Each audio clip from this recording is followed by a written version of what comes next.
Here's a new bed that I added this year. Most of this, all this soil, as you can see here, is sand. The reason for that is they use the sand on the roads in the winter time, and the sand is used for the ice in the winter, and so this whole area becomes sand all along my hedge. So this year I'm putting a lot of grass clippings along the hedge to try to regenerate and build some soil there.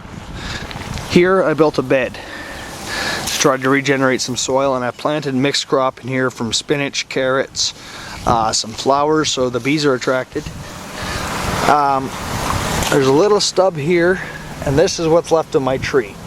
Part of the reason I built this bed was because I planted this tree here and it was thriving, and every time it got going good, somebody'd come and cut the grass and cut it down. So if it dies, I'll plant another tree here, because I think it'd be a lovely spot for a tree, and the tree would help bring up the taproot.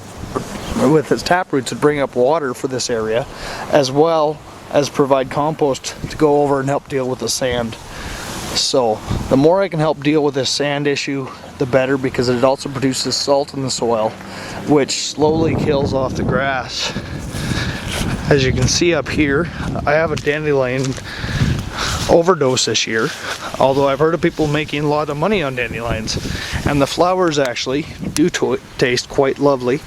The green part's a little bitter, but the flowers are quite sweet, and because I don't use any killers of any kind or any chemicals, you can eat them quite safely out of my yard. Under here you'll see this bush has built up a good compost level, and you can dig down and it's nice soil just because of this hedge being here. You move 5 feet over and we've got sand and salt, and the grass is dying.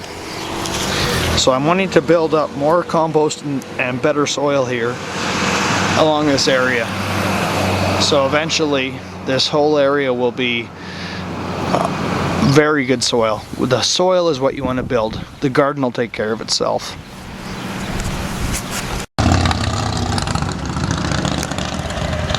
Couple of bikes rolling by. This area here has always been a dead area since I bought this house. Somebody tried to plant plants there once, but the soil wasn't very good, so I built up the soil some, and I planted a mix of wildflowers in there that apparently you can plant anywhere, and I tried for the fun of it, because I had the seeds, some stalks and marigolds. This area doesn't get much sun because it's on the north end of the house, and so the sun is never directly on this area. So we'll see how they do, and hopefully they will thrive here. I want more flowers to attract more bees to help pollinate my crops more. I will also, on this side, there wasn't much of anything growing, although as you can see the ever-hardy carragana is sprouting up all over. I'm going to be planting some other things here, but I'll let these little starts go and I'll try to plant them into my hedge.